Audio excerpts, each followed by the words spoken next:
बहुत ध्यान से सुनिए सब लोग। प्रहलाद जी महाराज को नृसिंह भगवान का दर्शन हुआ तो प्रहलाद जी इस बात को ये मानते हैं कि मैंने भजन किया, मैंने पुकारा, मैंने अपने ठाकुर जी का आवाहन किया, लेकिन इन सब में भी एक बहुत बड़ा तप मेरा ये था कि मैं अपने पिता को साक्षात परमात्मा ही मानता हूं। भले ही उनके पिता हिरण्यकश्यप थे, पर प्रहलाद नित्य अपने पिता को प्रणाम करते हैं। तो कहीं ना कहीं नृसिंह भगवान के दर्शन का फल जो प्रहलाद जी को प्राप्त हुआ उसमें उनके पिता की सेवा भी है। पिता और गुरु की सेवा यदि कोई व्यक्ति करे तो भले ही उसके बाकी के साधन ना बन पा रहे हों, लेकिन माता पिता गुरु की सेवा का साधन भी उसको भगवत प्राप्ति करा सकता है। और इसका प्रत्यक्ष प्रमाण है महाराष्ट्र के पंढरीनाथ भगवान को जिन्होंने प्रकट किया, ऐसे श्री पुंडलीक। पुंडलीक भक्त की कथा बहुत कम हमारे उत्तर भारत में लोग जानते हैं। ये पहले भक्त नहीं थे, अपने माता पिता के प्रति इनकी श्रद्धा भावना नहीं थी।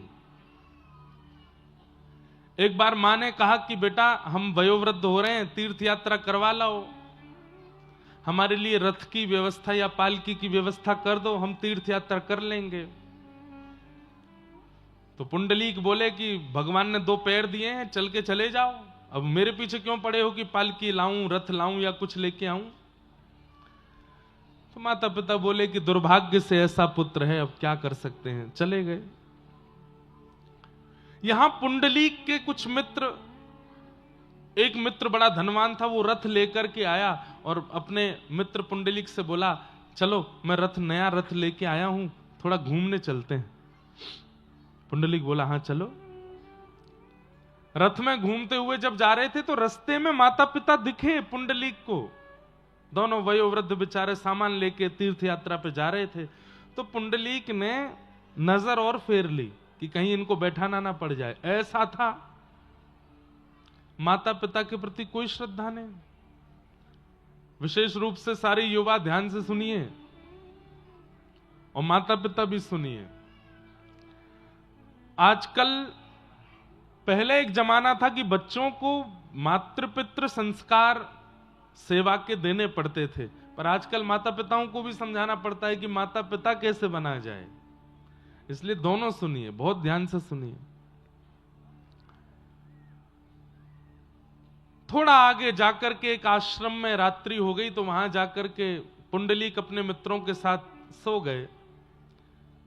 प्यास लगी तो रात्रि में उठे और तभी क्या देखते हैं कि 3 अत्यंत सुंदर कन्या उस आश्रम में झाड़ू लगा रही हैं। और झाड़ू लगाते लगाते लगाते लगाते अचानक से वो अत्यंत सुंदरी अत्यंत कुरूप हो गई।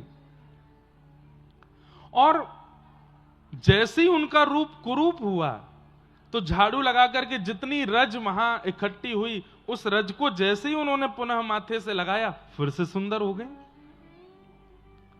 पुंडलीक की आश्चर्य देख रहा था, दौड़ करके गया और कहा आप तीनों कौन हो? और मैंने अभी अभी देखा आपका रूप इतना कुरूप और ये रज लगाते ही आपका मुखमंडल बिल्कुल सुंदर हो गया। मैं ये समझ नहीं पाया हूं, ये चमत्कार है कि जादू है, क्या है ये? तब उन तीनों ने परिचय दिया कि हम इस भारत में बहने वाली शुद्ध पवित्र नदियां हैं। लोग बाग हम में स्नान करके अपने पापों को धो जाते हैं तो हमारा रूप जो सुंदर है वो कुरूप हो जाता है।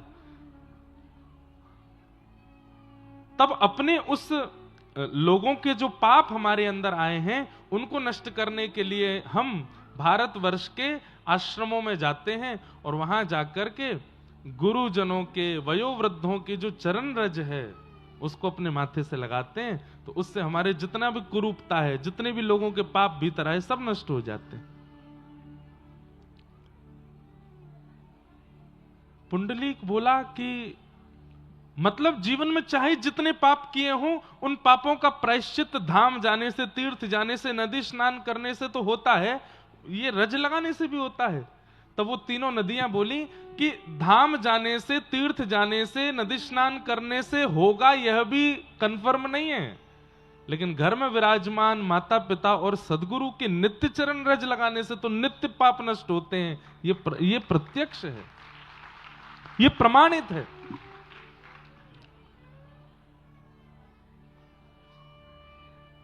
हर की पौड़ी पे इतनी भीड़ लगती है हरिद्वार में, क्यों? पाप चले जाते हैं वहां स्नान करने से। गंगा पापम शशि तापम धन्यम कल्प तरुस तथा, ये बात बिल्कुल सिद्ध है कि गंगा पाप मुक्त करती हैं, परंतु वहां आपको संकल्पित होना पड़ेगा। हे गंगा मैया, मैं आप में डुबकी लगा रहा हूं, मेरे पापों को मुक्त कर दो। मैं संकल्प दे करके कहता हूं कि मैं पुनः पाप नहीं करूंगा, तब गंगा आपके पापों को निवृत्त करती है। अगर गंगा में स्नान करने के बाद पुनः पाप की ओर आप जाने वाले हैं तो पाप नष्ट नहीं होगा। पर घर में विराजमान माता पिता, उनको संकल्प नहीं देना पड़ता, उनको तो आप नित्य प्रणाम करो बस। प्रणाम करने मात्र से वो हृदय से चाहेंगे कि आपके सारे पाप नष्ट हो जाएं। पुंडलीक समझ गए और उसी समय दौड़ करके गए और अपने माता पिता को बीच रास्ते में ही रथ में विराजमान किया, घर ले गए और घर ले जाकर के कहा कि अब तीर्थ आपको नहीं जाने पड़ेंगे, मैं आपकी यहीं सेवा करता रहूंगा और यहीं तीर्थों का जल, तीर्थों का प्रसाद आ जाएगा, और ज्यादा इच्छा होगी तो अब तीर्थ आएंगे यहां पर, आप कहीं नहीं जाएंगे, मैं आपकी सेवा करूंगा। और माता पिता को घर पर लेकर के इतने परम भक्त हो गए पुंडलीक, चरण दबाते हैं, भोजन कराते हैं, स्नान कराते हैं, उठाते हैं, बिठाते हैं, खिलाते हैं। इतनी सेवा की अपने माता पिता की, मतलब जैसे कोई व्यक्ति अपने ठाकुर सेवा में रत रहता है, ऐसे पुंडलीक अपने माता पिता को ही विट्ठल और रुक्मणी मान करके सेवा करते थे कि ये विट्ठल हैं, ये रुक्मणी हैं। जैसे हम भक्त लोग चंदन घिस के ठाकुर जी को लगाते हैं, पुंडलीक चंदन घिस के अपने माता पिता को लगाता है। हम लोग बाजार जाकर के मिष्ठान ठाकुर जी के भोग के लिए लगाते हैं, पुंडलीक घर में सामग्री बना के अपने माता पिता को भोग लगाते हैं। हम लोग पुष्प चयन करके ठाकुर जी के चरणों में अर्पित करते हैं, पुंडलीक पुष्प चयन करके माता पिता के चरणों में अर्पित करते हैं। मतलब संपूर्ण ठाकुर सेवा को माता पिता के रूप में करते हैं पुंडलीक।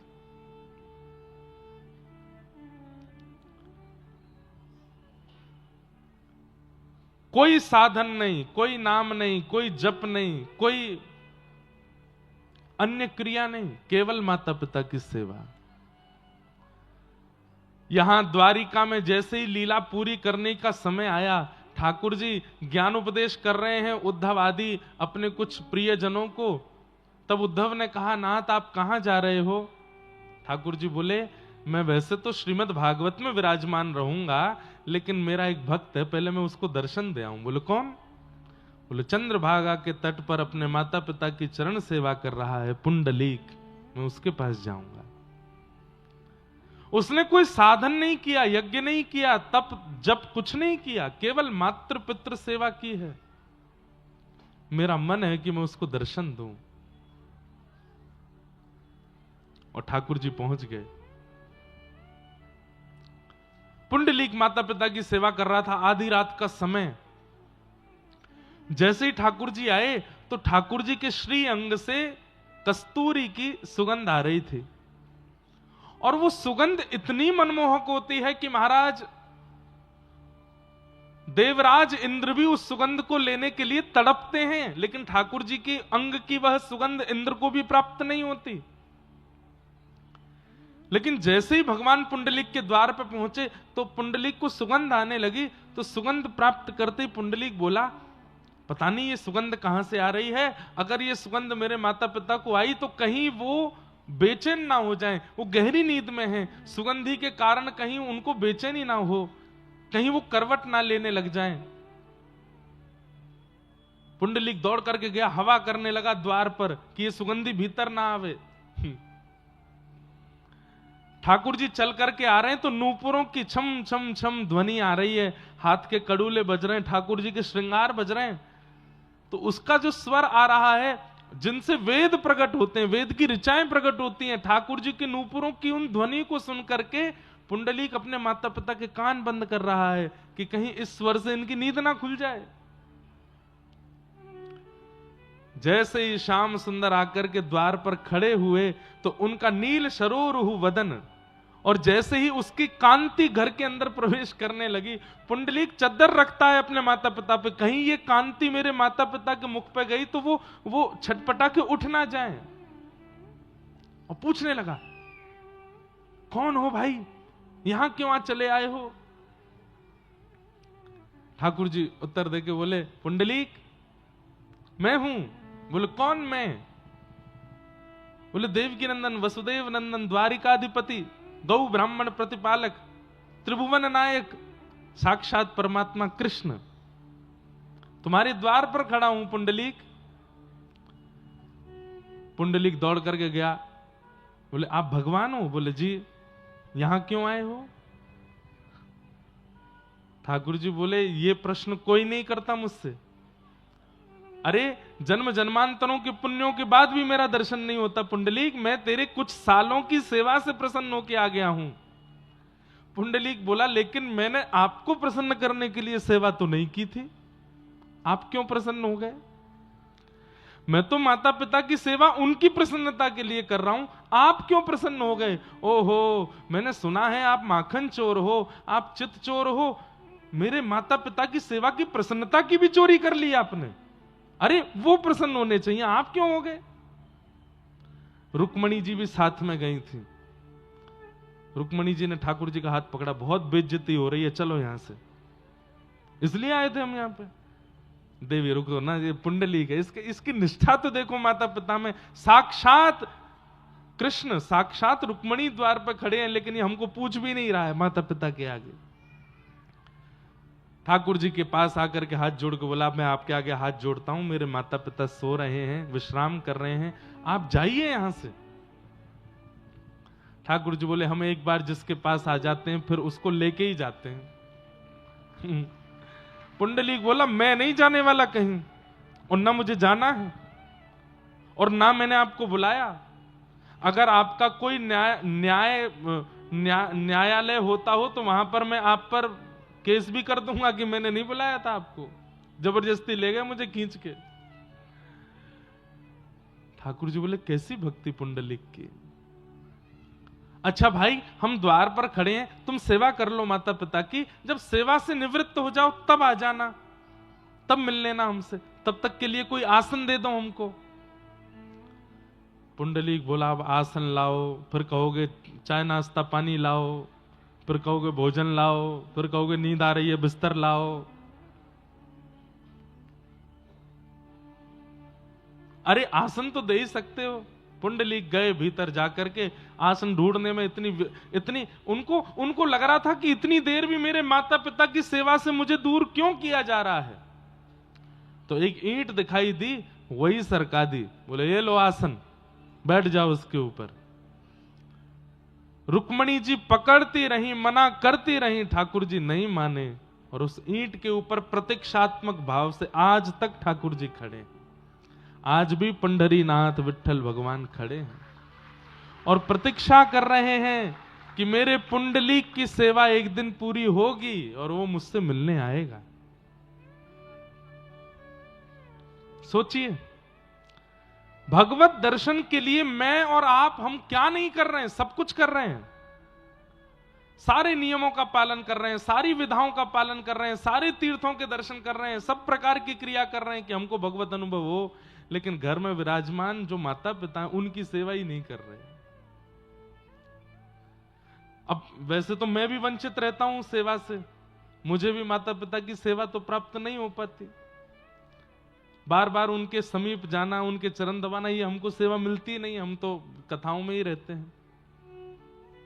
पर बंधुओं, सबसे बड़ी सेवा क्या है कि आपकी क्रिया, आपके विचार, आपका स्वभाव, आपका व्यवहार वो आपके माता पिता को प्रसन्न कर देता हो। ये सबसे बड़ी सेवा है एक बालक की, कि उनके माता पिता प्रसन्न हो जाते हैं, हंसने लगते हैं, प्रसन्न मुद्रा में उनको देख लेते हैं। हमें नहीं पता हमारी सेवा से माता पिता प्रसन्न होते होंगे कि नहीं, पर हाँ अपने 24 घंटे के पूरे जीवन काल में 3 घंटा कथा करते हैं तो उससे जरूर हमारे पिताजी माताजी प्रसन्न होते हैं, उससे जरूर उनके चित्त में आनंद होता है। इसलिए भैया हमारी एक बात मानिए, एक माला कम करोगे चलेगा, एक तीर्थ कम रह जाएगा तो भी चलेगा, लेकिन आपके माता पिता के दोनों वरदहस्त आपके सिर पर पूरे पूरे हों, यही भगवत प्राप्ति का एक विशिष्ट साधन है। उसके लिए प्रयास करो। प्रमाण है पुंडलीक माता पिता की सेवा से प्राप्त हुए उनको ठाकुर जी। तो ठाकुर जी सब ब्रजवासियों से बोले भैया गिरिराज जी की पूजन करवे चलो। सब ब्रजवासी ठाकुर जी की बात मान करके गोवर्धन पूजने के लिए आए। बंधुओं, ये गिरिराज पूजन की कथा के पीछे एक दो बातें हैं, बहुत ध्यान से सुनिएगा। सबसे विशेष बात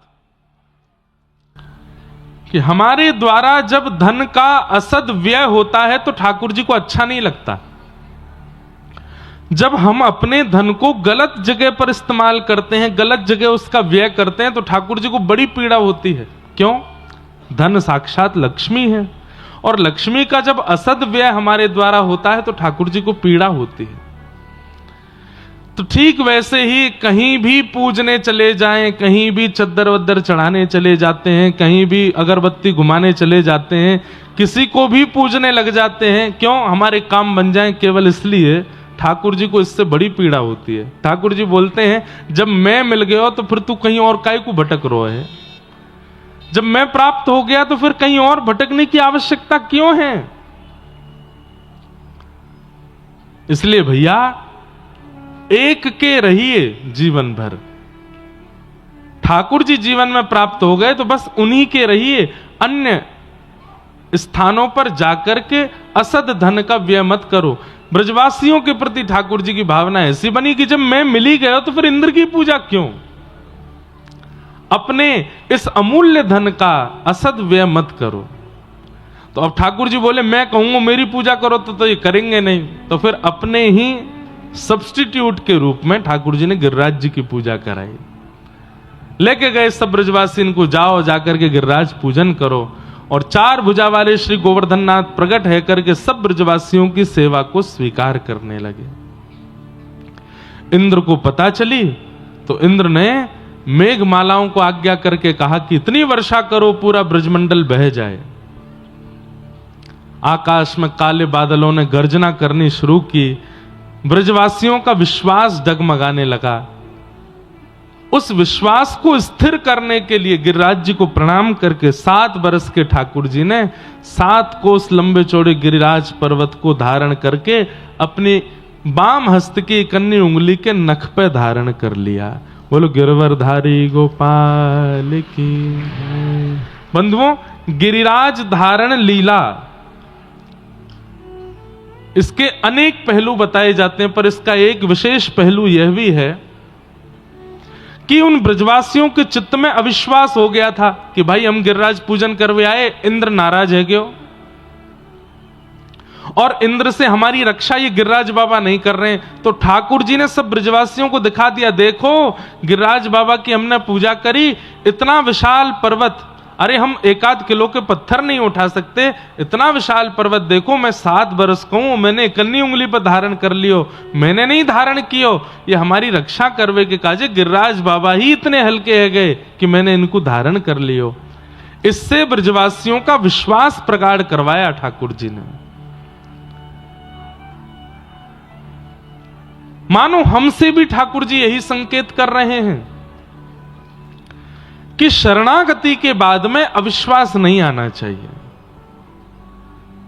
अपने आचार्य के प्रति, अपने इष्ट के प्रति कभी अविश्वास मत करो। प्रतीक्षा करो, प्रणाम करो और बस प्रतीक्षा करो कि वह एक दिन गिरिराज बन के धारण होंगे और जो आपत्ति विपत्ति आ रही है उससे हमारी रक्षा करेंगे। ठाकुर जी ने 7 कोस लंबे चौड़े गिरिराज पर्वत को धारण किया। सब ब्रजवासियों ने अपनी छड़ी लगाई। 7 दिन 7 रात्रि तक ठाकुर जी ने ऐसे ही धारण करके ठाकुर जी खड़े रहे।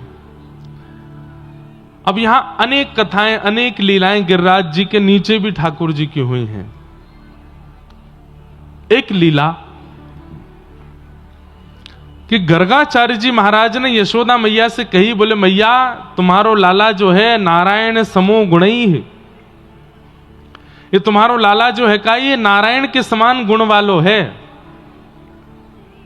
तो जब कभी भी कछु विशिष्ट क्रिया लीला करे तो आप यहां पे संशय मत करियो।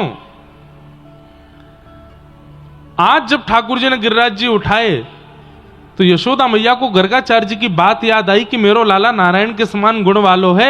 लेकिन गर्गाचार्य जी ने एक बात और कही थी, बोले तुम्हारे लाला के समान गुणवान और योग्य वृषभानु जी की लाली भी है, वो भी नारायण की ही आह्लादनीय शक्ति है।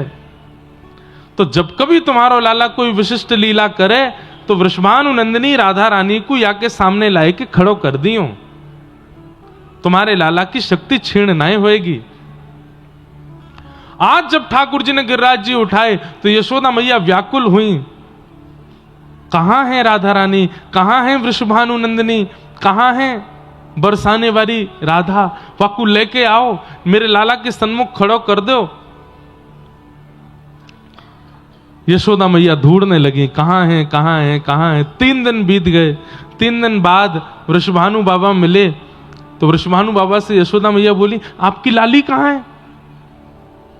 भानु बाबा बोले, मैं खुद 3 दिन आते ढूंढ रहा हूं, मुझे मिल ही ना रही है, कहां चली गई? सब जगह ढूंढा लेकिन राधा रानी नहीं मिली।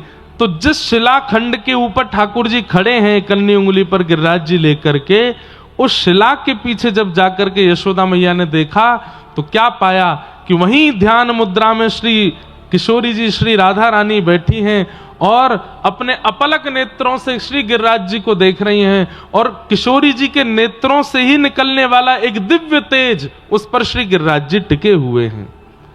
श्री राधे जू के कारण मैंने गिरिवर लियो उठाया।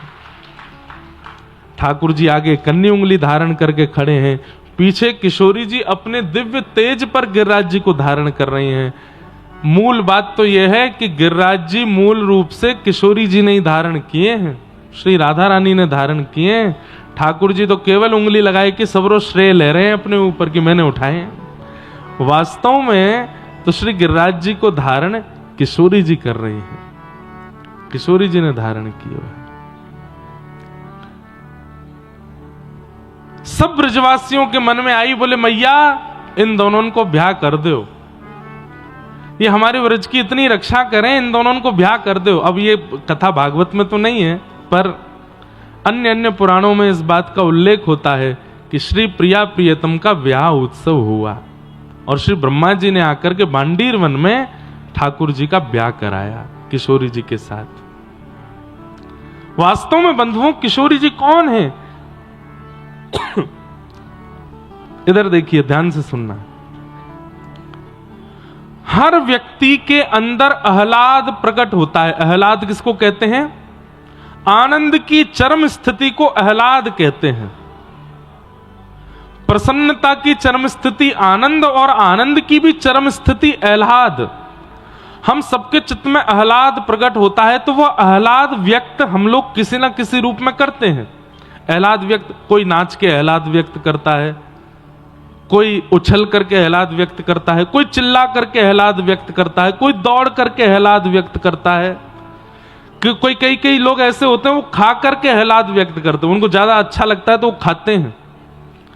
और कई लोग ऐसे भी हैं वो सो के आह्लाद व्यक्त करते, ज्यादा प्रसन्नता होती है तो सो जाते हैं। लेकिन हमारे ठाकुर जी के चित्त में जो आह्लाद प्रकट हुआ उसको ठाकुर जी व्यक्त नहीं कर पा रहे हैं, उसको ठाकुर जी प्रकट नहीं कर पा रहे हैं, उसको ठाकुर जी कहीं पर लगा नहीं पा रहे हैं। तब ठाकुर जी ने विचार किया, इस आह्लाद को मैं कैसे प्रकट करूं, कैसे इसका आस्वादन करूं। तब वही आह्लाद चित्त से प्रकट होकर के दूसरे रूप में श्री किशोरी जी के रूप में प्रकट हो गया। अब जब जब ठाकुर जी उनको देखते हैं तब तब अपने आह्लाद को व्यक्त करते हैं। जब जब श्याम सुंदर किशोरी जी को देखते हैं, मानो उनका जो आह्लाद है, जो प्रसन्नता है, वो व्यक्त हो जाता है। तो जो स्वयं से प्रकट है, उससे विवाह कैसा? किशोरी जी ठाकुर जी से ही प्रकट हैं, उन्हीं की आह्लादनी शक्ति हैं। इसलिए प्रकट रूप में और सार्वभौम रूप में कोई विवाह का क्रम विशेष रूप से नहीं निभाया, लेकिन अंतरंग भाव से रसिकों के लिए ठाकुर जी का किशोरी जी के साथ में विवाह हुआ। एक ही हैं दोनों, अलग नहीं है, एक ही भाव है। तो इस प्रकार ठाकुर जी ने किशोरी जी के साथ में लीला की और लीला करके अपने भाव को व्यक्त किया, अपने भाव को विराजमान किया। हमारे व्रज में गाते हैं,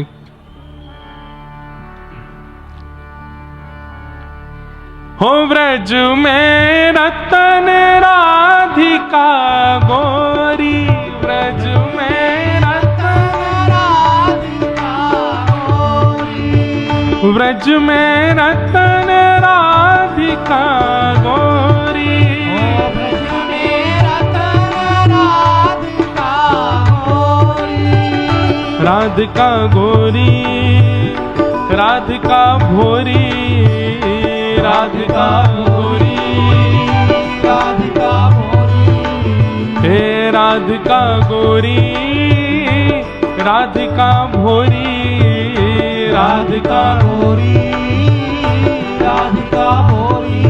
ओ व्रज में, हाँ व्रज में, ओ व्रज में रतन राधिका गोरी, ओ व्रज में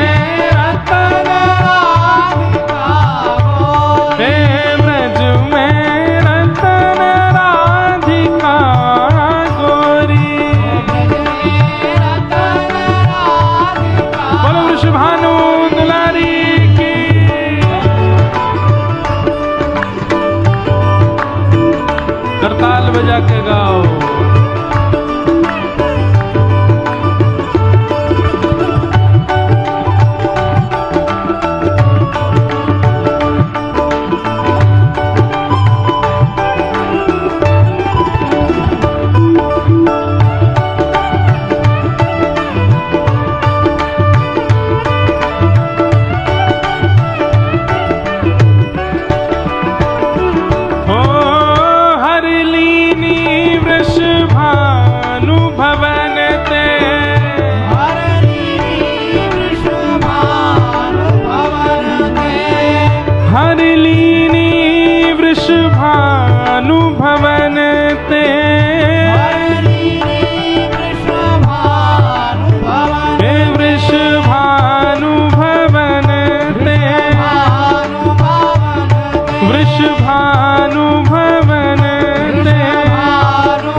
नंद सुवन करी चोरी, नंद सुवन करी चोरी, हाँ नंद सुवन करी चोरी, नंद सुवन करी चोरी।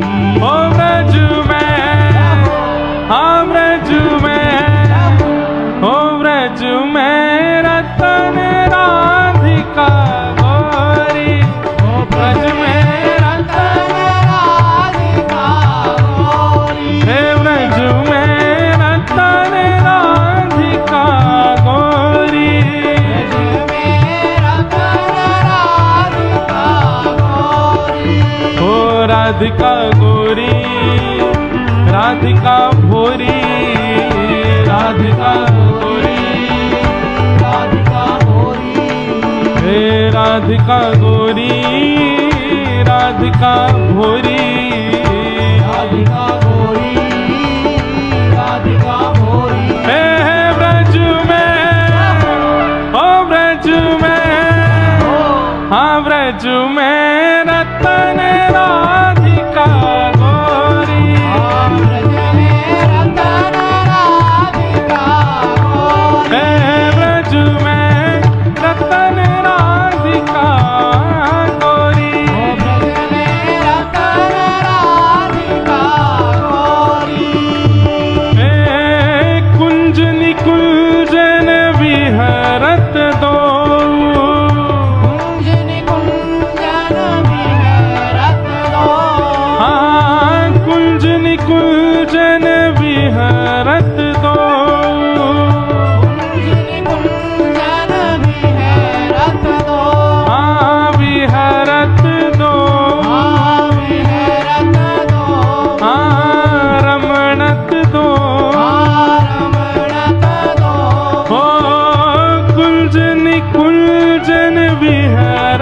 दो,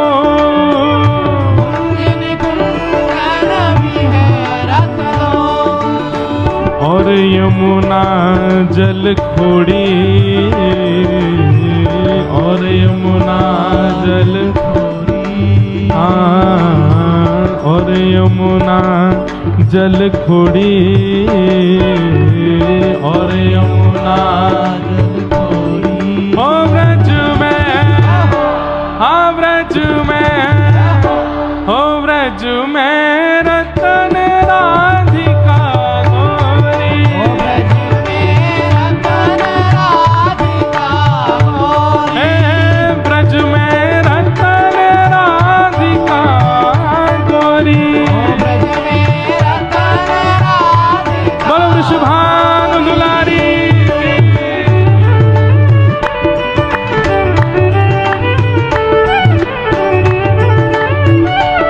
दोनों भुजा उठा के करताल बजा के गाओ श्री राधा रानी की।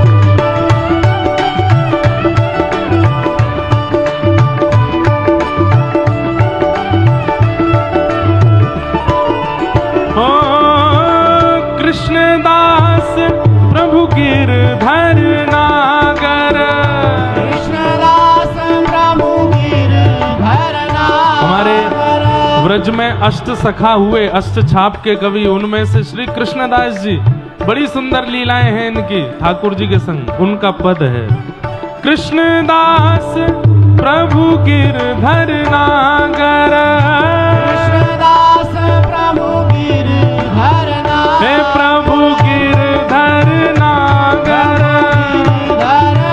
ओ प्रभु गिरधर नागर, हे कृष्णदास प्रभु गिरधर नागर, कृष्णदास प्रभु गिरधर नागर। ओ नागरी नवल किशोरी, नागरी नवल किशोरी, ओ नागरी नवल किशोरी,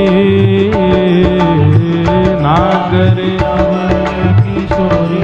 ओ व्रज में, हाँ व्रज में, ओ व्रज में रतन राधिका गोरी, व्रज में रतन राधिका गोरी, व्रज में रतन राधिका गोरी, व्रज में रतन राधिका गोरी, हे राधिका गोरी, राधिका भोरी, राधिका गोरी, राधिका भोरी, हे राधिका गोरी, राधिका भोरी, राधिका गोरी, राधिका भोरी। ओ व्रज में, ओ व्रज में, ओ व्रज में रतन राधिका गोरी, व्रज में रतन राधिका गोरी, व्रज में रतन राधिका गोरी, व्रज में रतन राधिका गोरी। सब में सुगण राधिका गोरी, सब में सुगण राधिका गोरी, ओ व्रज में रतन राधिका गोरी, व्रज में रतन राधिका गोरी। जो कान्हा मेरो गाम न जाने, जो कान्हा मेरो गाम न जाने, जो कान्हा मेरो गाम न जाने, जो कान्हा मेरो गाम न जाने, ओ जो कान्हा मेरो गाम न जाने, जो कान्हा मेरो गाम न जाने, हाँ जो कान्हा मेरो गाम न जाने, कान्हा मेरो गाम न जाने। ऊंचो बरसानो बताए गई रे, ऊंचो बरसानो बताए गई रे, ऊंचो बरसानो बताए गई रे, ऊंचो बरसानो बताए गई रे। कौन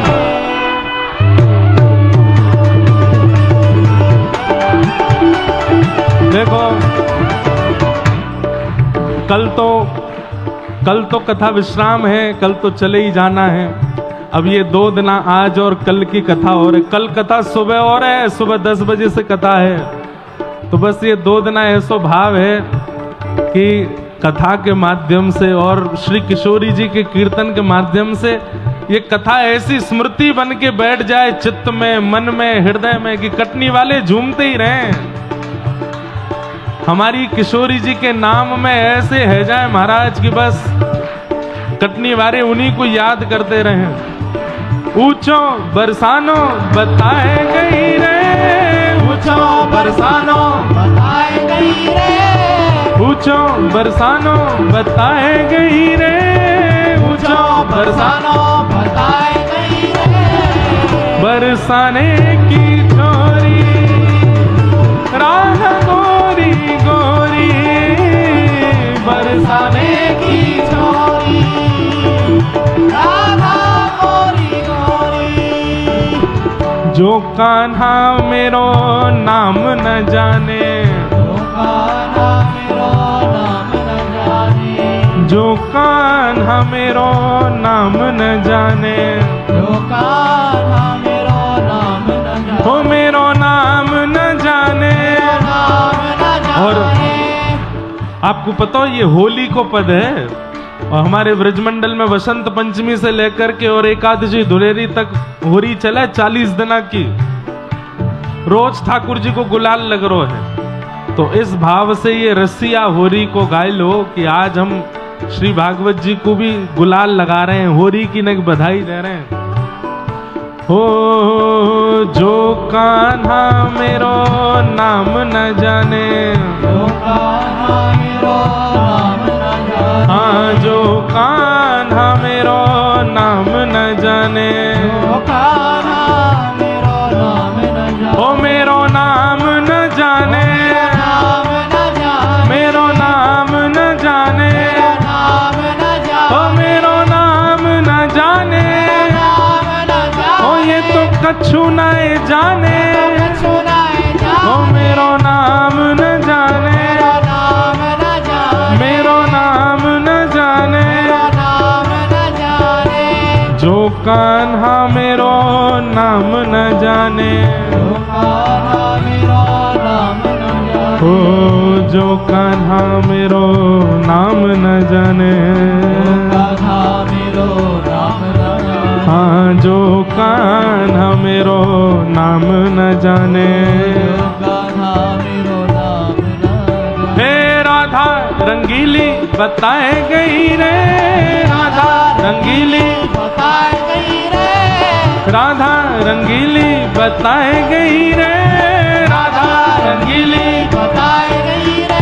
कौन बरसाने की छोरी राधा गोरी गोरी, बरसाने की छोरी राधा गोरी गोरी, हो बरसाने की छोरी राधा गोरी गोरी, बरसाने की छोरी राधा गोरी गोरी। ओ करके इशारों बुलाए गई रे, करके इशारों बुलाए गई रे, करके इशारों बुलाए गई रे, करके इशारों बुलाए गई रे। कौन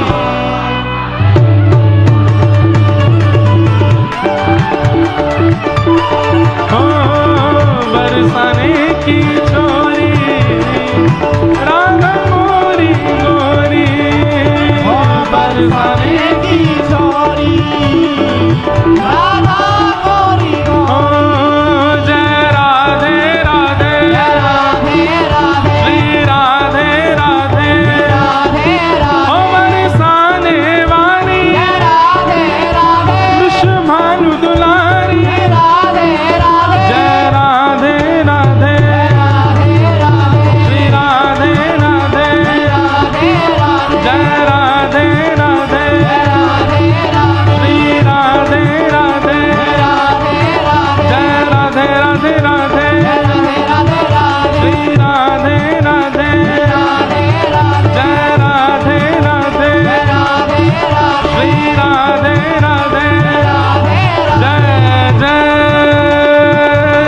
महाराज